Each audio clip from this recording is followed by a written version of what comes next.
వందనాలు తెలియజేసుకుంటున్నాను. అలాగే యూట్యూబ్ ద్వారా దేవుని మాటలు వింటున్నా నా ప్రియమైన దేవుని పిల్లలు, ఆత్మీయులైన అందరికీ కూడా ప్రభువైన యేసుక్రీస్తు నామములో నా హృదయపూర్వకమైన శుభాలు, వందనాలు తెలియజేసుకుంటున్నాను. అందరికీ వందనాలు. దేవుని వాక్యముల నుండి గడిచిన వారు మనం దేవుని వాక్యముల నుండి దేవుని పిల్లలమైన మనం హృదయపూర్వకంగా మనం ఏం చేయాలో గడిచిన వారు మనం నేర్చుకున్నాం. హృదయపూర్వకంగా మనం దేవునికి ఏం చేయాలని చెప్పుకున్నాం? లోబడాలి. హృదయపూర్వకంగా దేవుని యొక్క ఆజ్ఞలు మనం గైకొనాలి అని చెప్పుకున్నాం. మనం దేవుని పిల్లలారా, ఇది గడిచిన వారం మనం చెప్పిన వాక్యం. ఈ వారం దేవుని వాక్యముల నుండి మరొక విషయాన్ని మనం చెప్పుకుందాం. హెబ్రీయులకు రాసిన పత్రిక ఈ వారం మన దేవుని వాక్య ధ్యానం నిమిత్తమై హెబ్రీయులకు రాసిన పత్రిక 11వ అధ్యాయం 40వ వాక్యాన్ని చదువుకుందాం. కొద్దిసేపు నా వైపు చూస్తూ చక్కగా దేవుని మాటలు మీరు వింటారని నేను ఆశపడుతూ ఉన్నాను. దేవుని మాటల మీద మీ దృష్టి పెట్టండి. హెబ్రీయులకు రాసిన పత్రిక 11వ అధ్యాయం 40వ వచనం. మనము లేకుండా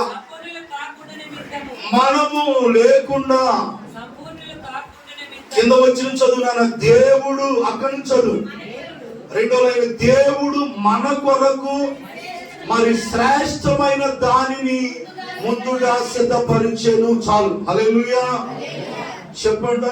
మనం అందరం కూడా ఈ మాటను చెబుదామండి. దేవుడు మన కొరకు మరి శ్రేష్టమైన దానిని ముందుగా సిద్ధపరిచెను. శ్రేష్టమైన దానిని మన కొరకు దేవుడు సిద్ధపరిచాడు.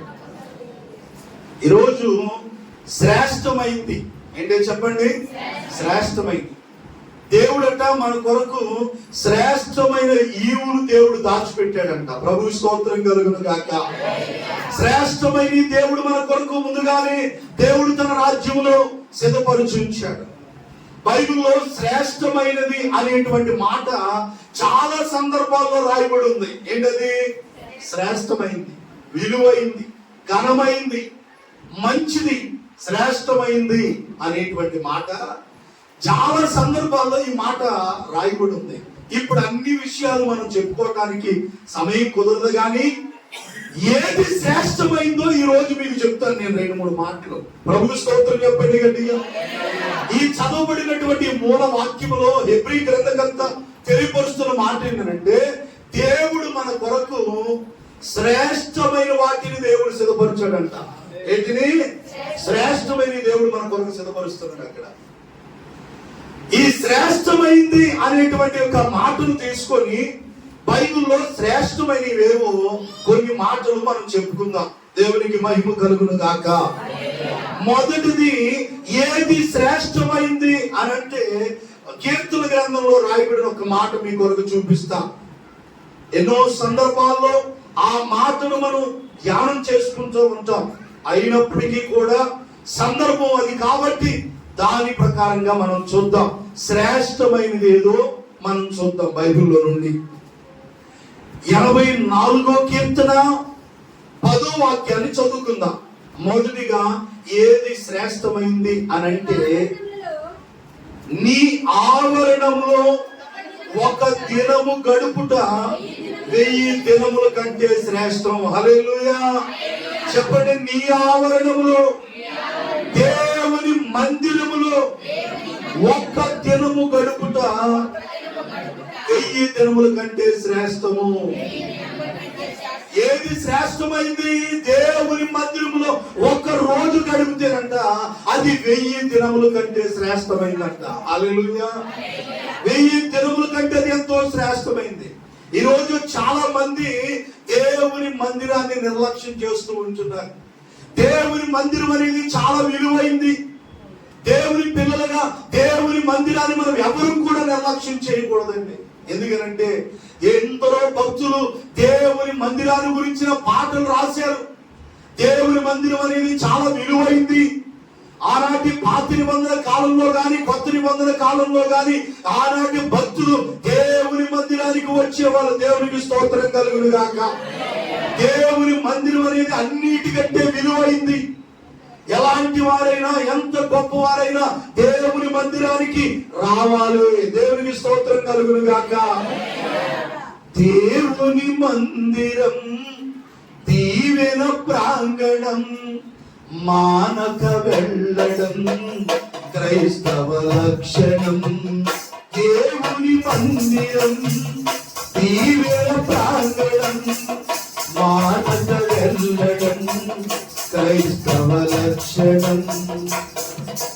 వేచి ఉన్నది ఆశీర్వాదము, వేచి ఉన్నది ఆశీర్వాదము. హల్లెలూయా. భక్తుడు మంచి మాట రాశారు. దేవుని మందిరం అనేది దీవెన ప్రాంగణం అంట. మానక వెళ్ళడం అది క్రైస్తవుల యొక్క లక్షణం. స్టీవెన్సన్ గారు పాట రాశారు. ఆ పాట చక్కని పాట. ఆదివారం దేవుని మందిరానికి వెళ్ళి వారం అంతా దేవుడు చేసిన మేలులంట తలంచుకొని దేవునికి ఏం చేయాలా? కృతజ్ఞతాస్తుతులు చెల్లించాలంట. హల్లెలూయా. మీ ఫోన్ లో పాటలు యాప్ ఓపెన్ చేసేవాడు రా నాన్న, ఆ పాట కొట్టు టైప్ చేయదు. దేవుడు బిడ్డలారా, వారం అంతా దేవుడు మన పట్ల చేసిన మేలులకి ఆ రోజు ఆదివారం పునరుత్థాన దినమందు దేవుని సన్నిధికి వచ్చి మనం ఏం చేయాలి? దేవునికి కృతజ్ఞతాస్తుతులు చెల్లించాలి. హల్లెలూయా. గడిచిన నెలంతా దేవుడు మనల్ని కాపాడాడు. అందుని బట్టి దేవునికి స్తోత్రం చెప్పండి. హల్లెలూయా. 8 నెలలు మన జీవితంలో దేవుడు తన కృపలో మనల్ని కాపాడాడు. ఈ 8 నెలల్లో ఎందరో ఈ లోక యాత్ర ముగించుకొని వెళ్ళిపోయారు. గనులైన వారు, గొప్పవారు, ధనవంతులు, విద్యావంతులు ఎందరో ఈ లోకాలు విడిచారు. మన వ్యాపారి వారు దేవుని బిడ్డారా, ఈ యొక్క 2 దినాల వార్తాపత్రికలో మీరు చూసే ఉంటారు. ఈ వర్షాల వల్ల మనకి సమీపంలో ఉన్న ఈ మొగల్రాజపురంలో ఒక ఇల్లు కూలిపోయి 5 ప్రాణం, ఆ ఇల్లు వాళ్ళ మీద పడి 5 చనిపోయారు. 5 మరి చోట మరి కొంతమంది వరదలు. మరి నిజంగా ఈ రోజు మనం భూమి మీద సజీవులుగా ఉన్నామంటే అది కేవలం దేవుని కృప. దేవుడు మనకు ఆరోగ్యం ఇచ్చాడు, ఆయుష్ ఇచ్చాడు. దేవునికి మనం థ్యాంక్స్ చెప్పాలా? దేవుని కృతజ్ఞతాస్తుతులు మనం చెల్లించే వారికి ఉండాలా. దేవునికి స్తోత్రం కలుగును గాక. కాబట్టి ఏది శ్రేష్టమైంది అంటే దేవుని సన్నిధిలో గడపడం అది ఎంతో శ్రేష్టమైంది. కొంతమంది ఆదివారమే ప్రయాణాలు, కొంతమంది ఆదివారమే వామయాలు పిలిపించుకుంటారు. ఇంటికి వాళ్ళకు వండి పెడుతుంటారు. పెడితే పెడుతురు కానీ వాళ్ళు కూడా మందిరానికి తీసుకురావాలి. దేవుని మందిరం చాలా విలువైంది. నువ్వు ఎక్కడికన్నా వెళ్ళు, ఎక్కడన్నా ఉన్నప్పుడు లేదంటే ఇక వేరే ఊరు వెళ్ళు, ఎక్కడికి వెళ్ళినా దేవుని మందిరానికి మాత్రం వెళ్ళాలి. హల్లెలూయా. మనం ఏదైనా పని మీద వేరే ఊరు వెళ్ళినా అక్కడెక్కడైనా మందిరం ఉందని వెతుక్కొని ఏం చేయాలా? వెళ్ళాలా. మందిరం మానేసి మాత్రం ఇంటికాడ ఉండకూడదు. దేవుని మందిరం మానకూడదు. ఎందుకంటే మందిరం అనేది చాలా విలువైంది. ఒక దినము నీ ఆవరణములో ఒక దినము గడుపుట 1000 దినముల కంటే శ్రేష్టము. హల్లెలూయా. అంటే ఆ ఒక్క రోజే మనం దొంగిలిస్తే దేవుని సన్నిధిని 1000 దినాలకున్న ఆశీర్వాదాలు దీవులు మనం పోగొట్టుకుంటాం. ఆరోగ్యం సహకరించగా మందిరానికి రాలేకపోవచ్చు, కానీ ఆరోగ్యంగా ఉంటే తప్పకుండా దేవుని మందిరానికి రావాలి. ఆదివారం మనం ఎలాంటి పని మనం పెట్టుకోవద్దు. హల్లెలూయా. ఎందుకంటే అది ఎంతో శ్రేష్టం దేవుని సన్నిధిలో మనం గడపటం. ఆదివారం నాడు దేవుని సన్నిధిలో మనం గడపటం ద్వారా మనకి ఎంతో ఆశీర్వాదాలు ఉన్నాయి. హల్లెలూయా. అందుకే భక్తులు కూడా ఆ పరిభాగం అంటాడు, సైన్యములకు అధిపతి యెహోవా నీ నివాసములు ఎంత రమ్యములు, యెహోవా మందిర ఆవరణము చూడవలెనని నా ప్రాణం ఎంతో ఆశపడుతుంది. హల్లెలూయా. దేవుని స్తోత్రం. హల్లెలూయా. కాబట్టి దేవుని బిడ్డల భక్తుల ఆశ ఏంటి అంటే యెహోవా మందిర ఆవరణము చూడవలెనని నా ప్రాణం ఎంతో ఏం చూడాలని? దేవుని మందిరం చూడాలని ఆయనకు ఆశపడుతుంది. మరి మీకేం ఆశపడుతుంది? కొంతమందికి ఎక్కడికెక్కడికో వెళ్ళాలంటే ఎక్కడికో ఎంతో ఆశ, ఏదో చూడాలంటే ఎంతో ఆశ, కానీ దేవుని మందిరానికి రావడానికి ఆశ ఉంటుంది కొంతమందికి. దేవుని బిడ్డలారా, నువ్వు దేవుని మందిరం కంటే విలువైంది ఏమీ కూడా లేదు. దేవుని మందిరానికి వెళ్ళాలన్న ఆశ మనలో ఎప్పుడు కూడా ఉండాలి. హల్లెలూయా. ఎందుకంటే దేవుని సన్నిధికి వస్తే మనకి ఎంతో ఆశీర్వాదం దాగి ఉంది. దేవుని బిడ్డలారా, నాకైతే తెలియదు, కానీ ఒక దైవజనుడు మరి రాజమండ్రిలో మరి దేవుని పరిచయం చేస్తున్న దైవజనుడు జాన్ వెస్లీ గారు. యాంగ్లో డైరెక్టర్ గా ఉంటున్న దైవజనుడు జాన్ వెస్లీ గారు ఒక వాక్యం చెబుతా, ఒక సంఘటన ఆ దైవజనుడు చెప్పాడు. నేను అది ఫోన్ లో కూడా నేను సేవ్ చేసుకున్నాను, వేరే దాంట్లో ఉంటుంది, అది మీకు చూపిద్దాం అనుకున్నాను. ఓ చోట ఒరిస్సా రాష్ట్రంలో ఎక్కడో దేవుని బిడ్డలు ఆదివారం ఆరాధన వచ్చారంట. అందరూ ఆదివారం మందిరంలో వచ్చి కూర్చున్నారంట. అందరూ ఆదివారం దేవుని ఎరిగిన బిడ్డలు అందరూ వచ్చి దేవుని మందిరంలో కూర్చున్నారంట. దేవుని బిడ్డలు ఆదివారం ఆరాధనకు వచ్చి మందిరంలో కూర్చున్నాక ఆ ఊరు మొత్తానికి, ఆ ఊరిలో పెద్ద భూకంపం వచ్చిందంట. ఆదివారం ఆరాధన ముగించుకొని బయటకు చూస్తే ఊరు కనపడతలేదంట. ఆ మందిరంలోకి వచ్చిన 300 మంది మాత్రమే మిగిలారంట. అది నిజంగా ఆ దైవజనుడు నోటుకుండా నేను చెప్తే నేను విన్న మాటలే మీకు చెప్తాను, నేనైతే చూడలేదు. అంటే చూసారు, ఆ రోజు దేవుని మందిరం వాళ్ళు ఏం చేసింది, వారి ప్రాణాలను కాపాడే వాళ్ళు మాత్రమే సజీవులుగా ఉన్నారంట. మిగిలిన ఊరే కనబడతలేదండి. ఇంకా దేవుని బిడ్డ మీరు చూశారో చూడలేదో వార్తల్లో పోయిన 10 రోజుల క్రిందట, ఇంకా 10 రోజుల కిందట కేరళ రాష్ట్రంలో వైనాడ్ అనే ఒక ప్రాంతంలో 2-3 ఊర్లు కొట్టుపోయిన బురదలో వరదలు పడి ఊర్లు కనపడతలేదంట.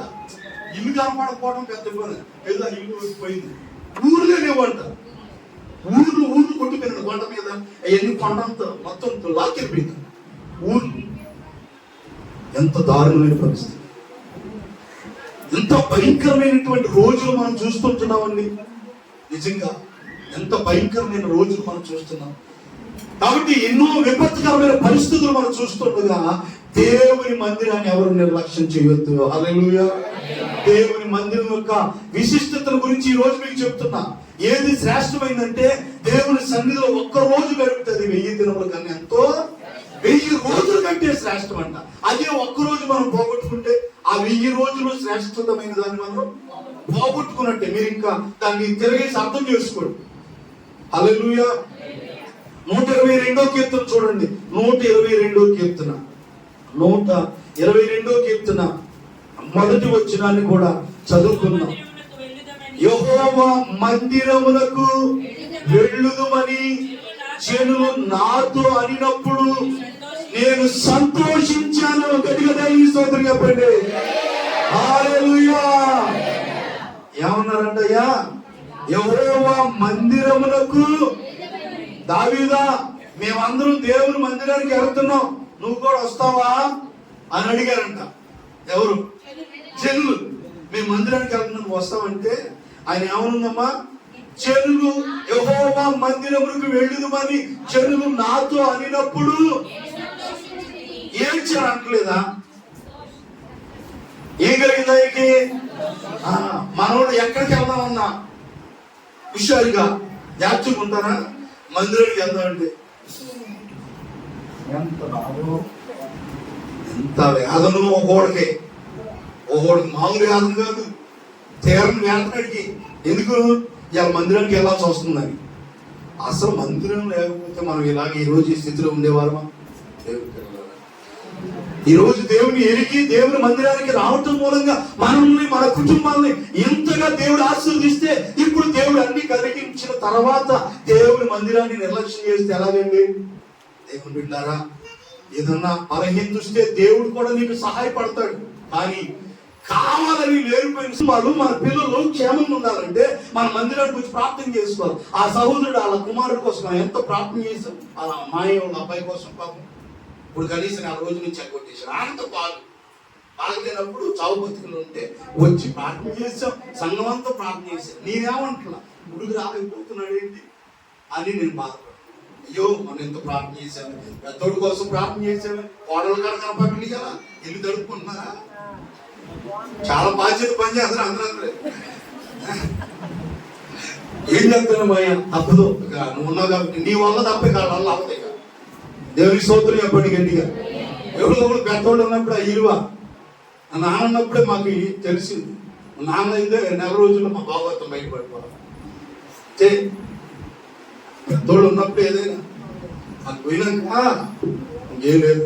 కాబట్టి దేవుని పిల్లలారా, దేవుని మందిరాన్ని నిర్లక్ష్యం చేయొద్దు అని చెప్తున్నా నేను ఒక సేవకుడిగా. నేను ఏ మందిరానికి వెళ్ళొచ్చు కాక యూట్యూబ్ ద్వారా దేవుని మాటలు వింటున్నా నా ప్రియమైన సహోదరులారా, దేవుని మందిరాన్ని నిర్లక్ష్యం చేయొద్దు. దేవుని మందిరానికి వెళ్ళండి, దేవుని దీవెనలు మీరు పొందండి. దేవునికి స్తోత్రం కలుగును గాక. ఆయన సన్నిధిలో ఒక దినము గడుపుట అది 1000 దినముల కన్నా అది ఎంతో శ్రేష్టమైంది. దేవునికి స్తోత్రం కలుగును గాక. యెహోవా మందిర ఆవరణ చూడవాలని నేను ఎంతో ఆశపడుతున్నాను అంటున్నాడు భక్తుడు. కాబట్టి దేవుని సన్నిధికి వెళ్ళండి. చివరికి ఇంకొక మాట చెప్తాను. దినవృత్తాంతములు గ్రంథం 29వ అధ్యాయం, దినవృత్తాంతములు 2వ గ్రంథం. తల్లి నువ్వు అడిగేస్తున్నారా? కాళ్ళప్పుడు నొప్పులు వచ్చినాయి, కుర్చీ లేపిస్తాగా అందరికి దేవుని స్తోత్రం చెప్పండి గట్టిగా. ఇక నిలబడలేరు. మీకు వెనక్కి ఎరగేసి 80 ఉంటాయి అట్లాంటి జరుగుతుంది అందరికి. దేవుని స్తోత్రం కలిగిన కాక.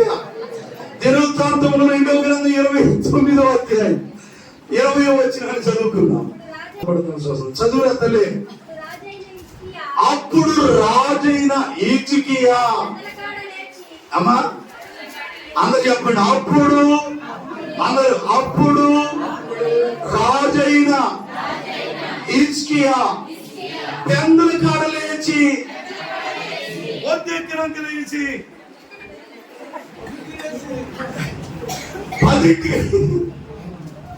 ఎప్పుడు లేచాడంట? ఎవరు ఆయన ఎవరు? రాజైన ఉజ్జియా. హిజ్కియా చెప్పొద్దు, రాజైన హిజ్కియా. రాజు అంట ఆయన. మరి నువ్వెవరు? ఎవరు? మనం రాజు, మనం ఒక సాధారణమైన మనుషులు. ఒక సాధారణమైన మనుషులమైన మనం ఎప్పుడు వెళ్తున్నాం? కంపునోరు వేసుకొని 10ంటికి లేచి బ్రష్ చేస్తావా? కాబట్టి లేచారు. ఎప్పుడైతే చెప్పండి, పెందల కాడ లేచారు. రాజైన హిజ్కియా పెందల కాడ లేచి పట్టణపు అధికారులను సమకూర్చుకొని యెహోవా మందిరములకు పోయాను. హల్లెలూయా. గట్టిగా చెప్పండి, గట్టిగా చెప్పండి. హిజ్కియా రాజు కొరకు గట్టిగా చెప్పట్లు. హల్లెలూయా.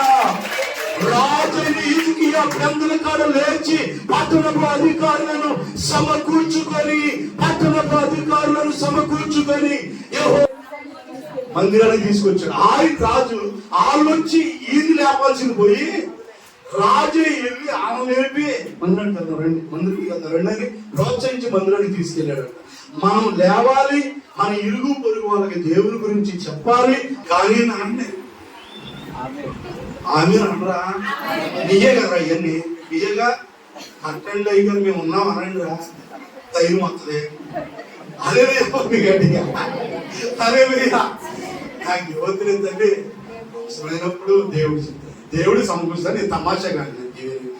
కాబట్టి నేననేది ఏంటంటే, దేవుని మందిరానికి మనం ఇతరులు ఏం చేయాలా చెప్పండి, ప్రోత్సహించాలి. ఒక అన్నింటినీ దేవుని సన్నిధికి తీసుకురావాలి. ప్రభువుని ఎరగిన వాళ్ళు దేవుని సన్నిధికి మనం నడిపించాలి. ఆశీర్వాదం కూడా రేపు దేవుని దగ్గర నీకు వస్తుంది. ఒక అయ్యగారు అన్నాడు, గొర్రెని అంటదంట. ఒక విశ్వాసి ఇంకొక విశ్వాసిని ఏం చేయాలా? ఈ రోజున మీరు సతీష్ కుమార్ అయ్య గారు వాక్యం ఎంతమంది మీరు ఒక్కొక్కరినైనా ఏం చేయాలా? అమ్మా చెప్పండి, ఏం చేయాలా? అయ్యా మీరు చెప్తున్నా, చెప్పగా వాళ్ళే వస్తారు. బలంతం చేయొద్దు. అమ్మా ప్రభుని నమ్ముకోండిరా, ప్రభు నుండి విశ్వాసం కలిగి ఉండండి. మీకు ఏదైనా సమస్య వచ్చిందా దేవుని సన్నిధిగా మనం చెప్తున్నాం అనుకోండి, గట్టిగా నీ చేశానయ్యా నీ కోసం ఈ బ్రతుకునిచ్చావని, ఏ మోసానయ్యా నీ కోసం నీవు నన్ను చూశావని, నేను చేశానయ్యా నీ కోసం నీ కోసం ఒక్కరినైనా ఒక ఆత్మనైనా రక్షించాలా నీ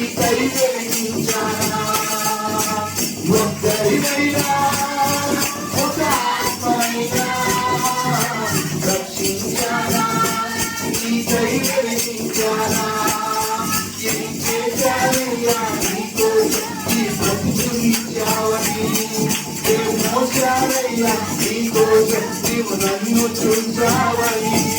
హల్లెలూయా. ఏం చేశారయ్యా నీ కోసం? ఏం చేశావు దేవుని కోసం? 3 పూట్ల తింటాం తప్ప ఏదో ఒకటి దేవుని కోసం చెయ్యాలి. బతుకున్నాం రోజు. ఒక చేతులు కాళ్ళు లేని అయ్యగారు పేరేంటి?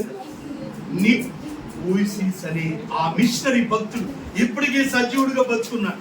ఎక్కడ దాకా కాళ్ళు చేతులు లేని ఆ దైవజనుడు తన యొక్క మీటింగ్స్ ద్వారా దాన్ని చెప్పే ప్రోత్సాహకరమైన మాటల ద్వారా ఇప్పటికి 5 లక్షల మందికి బాప్తిస్మం ఇచ్చాడంట. ఎక్కడెక్కడికి చేతులు, ఎక్కడెక్కడ కాళ్ళు, ఎక్కడికి దేవుని బిడ్డ 5 లక్షల మందికి బాప్తిస్మం ఇచ్చాడంట. ఆయన 5 లక్షల మందిని ప్రభు సన్నిధికి ఆయన రాజ్యంలోకి చేర్చాడు. దేవుని బిడ్డ, ఆఫ్రికా దేశంలో దేవుని సువార్తను ప్రకటించినటువంటి దేవుని సేవకుడు కూడా మరి నిజంగా ఆ ఆఫ్రికా దేశంలో మరి దేవుని సువార్తను ప్రకటించాడు ఒక మిషనరీ భక్తుడు. ఆయన కూడా కన్ను పోయినప్పటికీ దేవుని సువార్త ఆపకుండా దేవుని సువార్తను ప్రకటించాడంట. దేవుని బిడ్డలారా, మరి ఎందరో భక్తులు. కాబట్టి దేవుని కొరకు మనం ఒక ఆత్మను ఏం చేయాలా? తీసుకురావాలమ్మా, తీసుకురావాలి. మరి అంటున్నా నువ్వు కూడా మా ఐదు మందిరానికి అని కోరిక మనం వీడు తీసుకురా.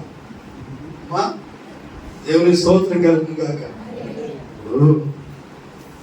పొట్లో పడి చేపలు కాదు,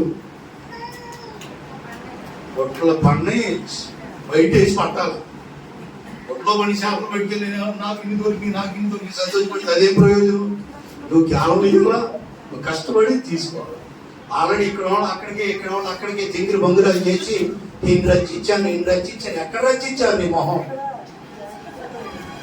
ఎక్కడ రచించాను?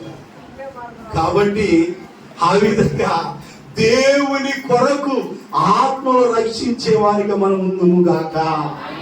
ఒక్కరినైనా ఒక ఆత్మనైనా నీ ఖాతాలో నీ ద్వారా ఒక ఆత్మైన దేవుని సన్నిధికి రావాలా దేవుని బిడ్డ. కాబట్టి ఆ విధంగా మనందరం ప్రయాసపడాలి. దేవుని స్తోత్రం కలుగును గాక. ఏది శ్రేష్టమైంది అని అంటే మొదటి మాటే చెప్పాను, మిగిలిన వచ్చే వారం చెప్తారు, మీరు కంటిన్యూ చేస్తారు. ఒకటి, దేవుని మందిరములో మనం గడపడం అది మనకి ఎంతో శ్రేష్టమైంది. దేవుని మందిరం చూడాలన్న ఆశ మనకు ఉండాలి. రాజులు కూడా దేవుని మందిరానికి వెళ్ళడానికి ఎప్పుడు వేశారు? ఆదివారం నువ్వు కూడా పెందరాన్ని వేసావు. మీకోసం టైం కూడా పెంచాంగా, టైం కూడా చేంజ్ చేశాంగా. మరి మీరు ఇంకా టైం మార్చుకొచ్చి మీరు ఇంకా లేటుకొచ్చి ఎలాగా? మీరు పెందల కాడ వచ్చి కాసేపు మందిరంలో ప్రార్థన చేసుకుంటా మీరు ప్రభువా ఈ రోజు నాతో మాట్లాడయ్యా, ఈ రోజు నేను మనస్పూర్వకంగా ఆరాధిస్తానయ్యా, ఇలాగా మనం ఏం చేయాలా చెప్పండి? తీర్మానం చేసుకొని ప్రార్థన చేసుకుని నాతో మాట్లాడు ప్రభు అంటే దేవుడు నీతో మాట్లాడతాడు. హల్లెలూయా చెప్పండి గట్టిగా. 10 నిమిషాల ముందురా ప్రార్థన చేసుకో, దేవుడు నిన్ను దీవిస్తాడు. దేవుని మందిరానికి వచ్చి ఏ ఒక్కరిని దేవుడు ఒత్తి చేతులతో పంపించడం. హల్లెలూయా చెప్పండి గట్టిగా. బైబిల్ గ్రంథంలో ఎవరికి ఏ కష్టం, ఏ ఇబ్బంది, ఏ కన్నీళ్లు ఏది కలిగినా ఎక్కడికి వెళ్ళాలో తెలుసా? దేవుని మందిరానికే. హల్లెలూయా చెప్పండి గట్టిగా. నీకు ఏదొచ్చినా నువ్వు ఎక్కడికి రావాలా? దేవుని మందిరానికి రా, ప్రార్థన చేసుకో. అన్నాని తన చవితి పెళ్ళిన తన ఒడిని విసిగేసిందంట. ఆమె ఏం చేసిందంటే మీరు వెళ్ళండి, భర్తను పంపించేసింది. తను ఒక మూల కూర్చొని దేవుని మందిరంలో ప్రార్థన చేసింది, ఏడ్చి ప్రార్థన చేసుకుంది. దేవుడు ఆ ప్రార్థన విన్నాడు. దేవుడు ఆమె అడిగింది, ఆమెకి నీకే సమస్య వచ్చినా నువ్వు ఎక్కడికి రా, మందిరానికి వచ్చి ప్రార్థన చేసుకో. నీ భర్తకైనా నీకైనా నీ కుటుంబంలో ఏ సమస్య ఉన్నా దేవుడు తీరుస్తాడు. హల్లెలూయా. కాబట్టి దేవుని మందిరం అనేది ఆయన సన్నిధిలో గడపడం మనకి ఎంతో శ్రేష్టం. రెండో మాట చెప్పి నేను ముగిస్తా. రెండో మాట కూడా ఏది శ్రేష్టమైంది అని అంటే సమూయేలు గ్రంథంలో రాయబడిన ఒక మాట చూద్దాం. సమూయేలు గ్రంథంలో రాయబడిన ఇంకొక మాట చదివించి మన ముగింపులోకి వద్దాం. ప్రభు స్తోత్రం చెప్పండి గట్టిగా. హల్లెలూయా. శ్రేష్టమైంది దేవుడు మన కొరకు పరలోకంలో ఆయన ఏం చేస్తున్నాడు? దాచిపెడుతున్నాడు. శ్రేష్టమైన ఏంటివి ఈ రోజు అంటే ఆయన సన్నిధిలో ఒక దినము గడుపుతా. అది 1000 దినముల కన్నా శ్రేష్టం అని చెప్పండి. శ్రేష్టం. ఓకే, శ్రేష్టమైంది అది. అందులో గడపటం ఎంతో శ్రేష్టం. రెండో మాట సమూయేలు మొదటి గ్రంథం 15వ అధ్యాయం 22వ వచనం. టైం ఎక్కువ అవలా. అందుకు సమూయేలు అందుకు సమూయేలు తాను సెలవిచ్చిన ఆజ్ఞను కైకొనుట వలన సంతోషించినట్టు. రెండో లైన్లో ఒకడు దహన బలులు అర్పించడం వలన ఆయన సంతోషించిన. ఆలోచించుము, అక్కడ చదువుతుంది, ఆలోచించుము, బలులు అర్పించుట కంటే ఆజ్ఞ గైకొనుటయు పొట్టేళ్ల కొవ్వు అర్పించుట కంటే మాట వినటం శ్రేష్టం. ఆలోచన గట్టిగా అలాంటి మాట వినటం శ్రేష్టం. ఎవరి మాట విన్నాం? ఎవరి మాట? అందరు మాటలు వింటున్నాం మనం. ఏ అమ్మ చెప్తే అమ్మ మాట వింటాం, ఎవడు చెప్తే ఆడు పరిమాణ మాటలన్నీ వింటారు. ఈ దేవుడు మాట వినరు. ఇప్పుడు ఎవరైనా వచ్చి దాన్ని చెప్పిద్దా, ఆ మాట ఎంతో వింటది. ఆ ఇంటికి వచ్చినాక నువ్వు అట్టాంటి ఎట్టాంటి కానీ ఆయన మీద ప్రతాపం చూపిస్తుంది అనమాట. అది మంచిదో చెడు ఎవరో ఒకరు చెప్తుంటారు నీ కుటుంబాన్ని. మీరు ఆ మాటలు మంచి మాటలా చెడ్డని ఆలోచించండి. దేవుని పెట్టారా? నేను చెప్తున్నాను, మనుషుల మాటలు వినటం మనకి అంత మంచిది కాదు. ఆ రోజుల్లో ఏమో కానీ ఇప్పుడు మాత్రం ఎవరి మాటలు మనం వినకూడదు. అలలి చెప్పండి గట్టిగా. ఎవరిని దాన్ని చెప్పినా ఈ చెబుతూ ఇది వదిలేసుకోవాలి. అన్ని బుర్రలో పెట్టుకుని ఉండదు, మన బుర్ర పాడైపోతాయి. అమ్మ ఎట్టంటగా ఇప్పుడు అమ్మమ్మ దగ్గరికి వచ్చి సర్పం ఏముంది, ఇది నిజమా, ఏముంది ఇది నిజమా, ఒకటే ప్రశ్న. దేవుడు ఆ పళ్ళు తిరుగుతున్నాడా? దేవుడికి మీరంటే కుళ్ళు, దేవుడి కంటే మీరు గొప్పవాళ్ళు అయిపోతారని దేవుడికి అసూయ. అందుకే మిమ్మల్ని తినొద్దన్నాడు. నేను చెప్తున్నా, మీరు తినండి దేవతలాగా. ఆ మాట చెప్పాడు, వెళ్ళిపోయాడు. అవ్వమ్మ అనుకుంది నిజమే అనుకుందని చెప్తారు, వెళ్ళిపోతారు. తర్వాత మీ ఇద్దరి మధ్యలో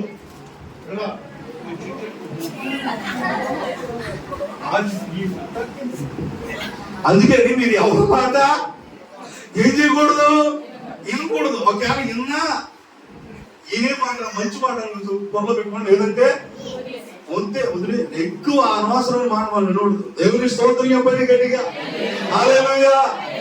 కాబట్టి ఏది శ్రేష్టం అంటే బలులు అర్పించుట కంటే దేవుని ఆజ్ఞను కైకొనుటయు పొట్టేళ్ల కొవ్వు అర్పించుట కంటే మాట వినుట శ్రేష్టం. హల్లెలూయా. మాట వినాలా? ఎవరి మాట? దేవుని మాట వింటూ అది మనకి ఎంతో శ్రేష్టమైంది. కానీ ఈ రోజున ఏం చేస్తున్నారంటే మనుషులు దేవుని మాట వినట్లా. వాళ్ళ మాటలు వీళ్ళ మాట విని కుటుంబాలు పాటు చేసుకునే మాటలు వినడు. స్నేహితులు మాట వింటాడు ఈ మూర్ఖుడు. ఈయన ఏమనాలా? మూర్ఖుడు. స్నేహితులు మంచి మార్గంలో నడిపిస్తే పర్వాలా, చెడు మార్గం నడిపితే అక్కడి నుంచి ఆవిడ దూరం, కిలోమీటర్ దూరం ఏం చేయాలా? పరిగెత్తాలంటే. ఎవరి మాటలు మనం వినకూడదు. తల్లిదండ్రులు నిన్ను పెంచి పెద్ద చేసి నిన్ను ప్రయోజకులు చేయాలని ఎంత చేస్తే వాళ్ళ మాటలు వింటూ మానేసి ఈ దరిద్రుల మాటలు వింటావా? ఎవరి మాటలు వింటున్నా నువ్వు? జాగ్రత్త. ఈ రోజున మాటలు వినటం వల్ల, లోక సంబంధమైన మాటలు వినటం వల్ల కుటుంబాలు, జీవితాలు పాడైపోతున్నాయి. నేను అంటున్నాను, లోక సంబంధమైన మాటలు వింటే మనకు ఆశీర్వాదం కాదు. దేవుని మాట వినాలమ్మా. హల్లెలూయా. దేవుని మాట వింటే సౌలు అంటున్నాడంట, నేను దేవుడికి బలిద్దామని తెచ్చా, నేను దేవుడికి బలిద్దామని తెచ్చా. నీ బలులు ఎవరికి కావాలా? బలులు ఎత్తానంట. నేను కారుకి ఇచ్చాను ఎత్తే ఈ ఇచ్చావు, నీకు ఇచ్చావు కాబట్టి దేవుడికి ఇచ్చావు. ఓహో, దాని 10 సార్లు డబ్బా కొట్టుకుంటాడు ఒకడు. ఇస్తే ఇచ్చావేమో, దేవుడికి ఇచ్చాడు కాబట్టి ఇచ్చావు. నీదా? దేవుని పెట్టారు. సరే, ఇస్తే ఇచ్చు కదా. ఇప్పుడు నేను అన్నాడంట, ఆ సమయం అంటున్నాడంట, రాత్రి దేవుడు కనబడ్డాడంట. ఆ పనులు, ఆ ఎద్దులు రంకులు ఎక్కడే, ఆ గొర్రెలు అరుపులు ఎక్కడే, గొర్రెలు అరుతున్నాయి ఎక్కడే అంటే అవి నా కోసం తెచ్చుకోవాలా, దేవుడికి బలిద్దాం. నీ పనులు అవసరంలా, నువ్వు దేవుని మాట విన్నావా లేదా, అది కావాలా అని సమూయేలు సౌలుని గుచ్చి అడిగేశాడంట ఆ మాట. దేవుని మాట విన్నావా లేదా, అది నువ్వు అసలు తెచ్చుకున్నా ఆయన కోసం. ఇప్పుడు బయటపడిపోయిందని ఏంటది ఏమంటుందని, ఆ చేసిన పని బయటపడిందని అబద్ధాలు. కొంతమంది ఏంటంటే ఒక అబద్ధాన్ని కవర్ చేయడానికి ఇంకొక అబద్ధం. ఏంటంటే సలహాలు చెప్పండి. ఒక అబద్ధాన్ని కవర్ చేయడానికి ఏమంటారంటే ఇప్పుడు తెచ్చుకుందేమో ఆయన కోసం, బాగా మటన్ చేసుకుని తిందాం అనుకున్నాడు, బీఫ్ వండుకుని తిందాం అనుకున్నాడు, ఏం చేసుకుందాం అనుకున్నాడు, మొత్తం తెచ్చుకుని ఇంటికాడ పక్క తిట్టిన వాటిని చంపేశాడంట, బలిసిన వాటిని తెచ్చుకున్నాడంట, ఇంటికాడ కట్టేసుకొని ఏం ఎరగినట్టుగా వచ్చి నిలబడ్డాడంట దేవుని ముందు. నిలబడితే అయ్యేమో అక్కడ అనిపిస్తారు, దేవుడు అనిపించాడు వాటిని, అవి అరిసినాయి అంట. మనముడేమో కవర్ చేసుకుందాం అనుకున్నాడు, అవి ఎక్కడే దేవుడికి బలిద్దామని తెచ్చా. వద్దునా, నీ కృపు బలులు అర్పించడం కంటే, ఆకిలని గైకొనటయు పొట్టేళ్ళ కృప అర్పించడం కంటే మాట వినటం శ్రేష్టం. మన దేవుడికి కావలసింది ఏంటంటే బలులు అర్పించేదానికంటే, పొట్టేళ్ళ కృప అర్పించేదానికంటే మాట వినే వాళ్ళు కావాలా దేవునికి. అదే చెప్పండి గట్టిగా. నాకు కూడా ఎవరు కావాలా? మాట వినేవాళ్ళు కావాలా. దేవుని సన్నిధిలో దేవుని సేవకులు మాట వినేవాళ్ళు కావాలి. నేను అందరికీ చెప్పలేనుగా, నేను అందరికీ చెప్పను కూడా. నా మాట ఎవరు వింటారో నేను వాళ్ళకే చెప్తాను. ఎందుకనంటే ఎన్నోడికి నేనేం చెప్పగలను? దేవుని సేవకుడు మాట వినాలా, దేవుని మాట వినాలా.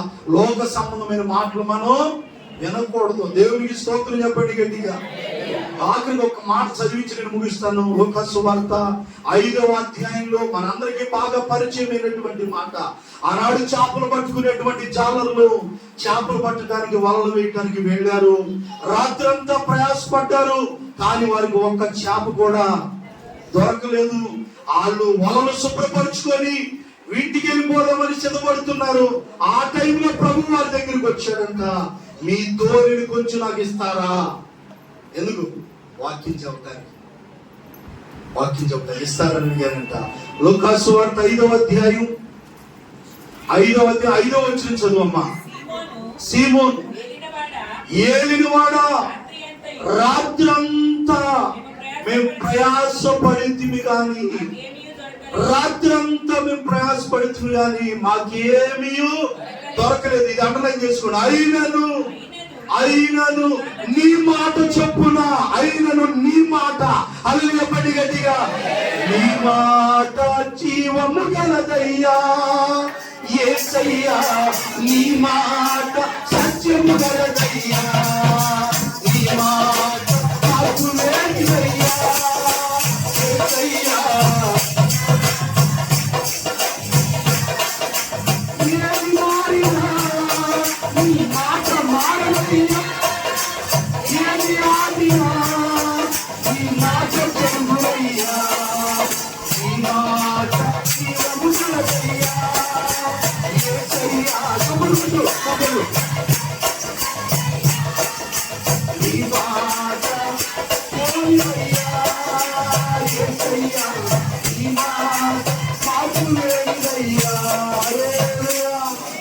దేవుని మాట జీవము కలిగింది అనంటే ఏది మారినా దేవుని మాట ఎలా ఉండదు? బైబిల్లో ఆకాశము భూమి గతించినా కానీ ఆ మాటలు సున్నైనా తీయటానికి లేదు. దేవుని మాట గతించదు.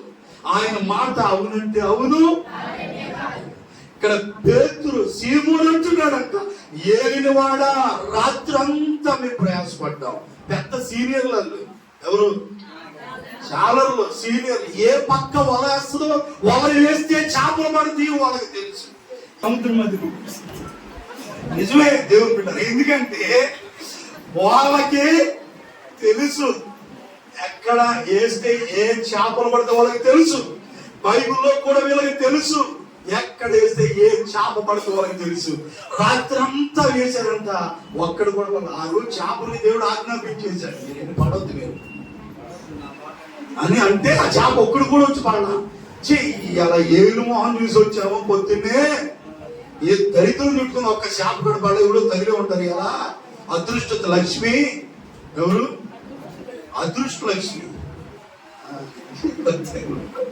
అని పాపం మనోడు ఇక నిరాశపడి వలలు శుభ్రం చేసుకుంటుంటే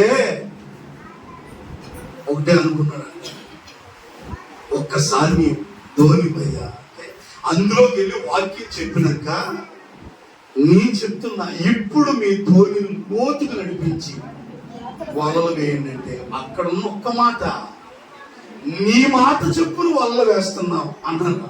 అంటే దేవుని మాట వాళ్ళు విన్నారా లేదా? అంతే. ఈ రోజు నువ్వు దేవుని మాట, నీ కుటుంబం బాగుపడతాయి, నీ వ్యక్తిగత జీవితాలు బాగుపడతాయి, మీ కుటుంబాలు ఆశీర్వించబడతాయి. ఇప్పటి వరకు నువ్వు దేవుని మాట వినకుండా జీవించావేమో సహోదరుడా, సహోదరి, ఇక్కడి నుంచి నువ్వు ఒక తీర్మానం చేసుకో. అయ్యా, ఇక్కడి నుంచి నేను ఈ మాట వింటా, నీ మాట నేను వింటానయ్యా. వారు అలాగ చేసి ఆ రోజు నీ మాట చెప్పున వలన వేతుమని ఆయనతో చెప్పాను. వారు అలాగ చేసి విస్తారమైన చేపలు పెట్టారు. హల్లెలూయా.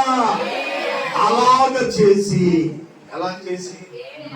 దేవుని మాట చెప్పు. ఇప్పుడు చెప్తున్నాను, ఏది శ్రేష్టమైంది అని అంటే, మొదటి మాట దేవుని సన్నిధిలో ఒక దినము గడుపుతా, అది 1000 దినముల కన్నా శ్రేష్టం. రెండో మాట చెప్పండి, బలులు అర్పించే కన్నా, పొట్టేలు కొలువు అర్పించే కన్నా దేవుని మాట వినటం శ్రేష్టం. జాలంలో దేవుని మాట విన్నారు, వాళ్ళు వేస్తే లాగుతుంటే మిగిలిపోతున్నాయి అంట. నువ్వు దేవుని మాట వింటే పట్ట చాలనని దేవుని ఇంట్లోకి వచ్చేది ఎక్కడంతే. అంటే రాత్రి వచ్చే పడవ ఇక్కడ. దేవుడు టయాన్ని బట్టి క్రమక్రమంగా తిరుగుతాడు. అయిగా చెప్పాడు, రాత్రి పడతాడు. సినిమా కాదు ఇది. నువ్వు కుదురుకుండాలా నీ యాశాలు, నీ మోసాలు, నీ పాపి జీవితం ఇవన్నీ వదిలిపెడితే అప్పుడు దేవుడు నీ క్రియలు, నీ ప్రవర్తన చూసి కొద్ది మారాడని ఒక దీవెన ఇస్తాడు. ఇంకొద్ది మారినాక ఇంకో దీవెన. నువ్వు ఎక్కడున్నా దీవిస్తాడు అనుకుంటే 10 ఏళ్ళు కాదు 100 ఏళ్ళు అయితే దీవించబడదు. ఎంతమంది దీవించు చిన్నప్పుడు అసలు ఇప్పుడు నువ్వు ఎంతమంది చేతులు నువ్వు మారంది దేవుని ఆశీర్వాదాలు రావు. మారు మనసు పొందు, దేవుని మాటలు లోబడు. పట్ట చాలనన్ని మిగిలిపోతుంది. ఎలా పడవలు నిండే నీకు అర్థం. అసలు ఎన్నడూ చూడాల జీవితంలో ఇన్ని చేపలు జీవితం ఎన్నడూ కూడా ఎన్ని పడండి అంట. అసలు ఎన్ని పండినంట మిగిలిపోతుంటే వేరే పడవలకి సైకిల్ చేసి ఆమె కూడా రమ్మంటే ఆ పడవలు కూడా నిండిపోయినాయి అంట. నా దేవుని మాట, ఒక్క మాట నువ్వు వింటే నీ కుటుంబం ఎంత ఆశీర్వదించబడద్దు అప్పుడు అడగండి. దేవుని మాట ఇంటి అంత ఆశీర్వాదం. విందాం దేవుని మాట, దేవుని దీవులు పొందుకున్నాం. దేవుడి మాటలు దీవించును గాక. ఒక 5 నిమిషాలు రేట్ అయితే ఏమవుతుంది? చిన్న ప్రార్థన ఆఖరిలో చేస్తాను. మళ్ళీ 2 ప్రార్థన అయితే దేవుడు మిమ్మల్ని, మీ కుటుంబాన్ని దీవించును గాక.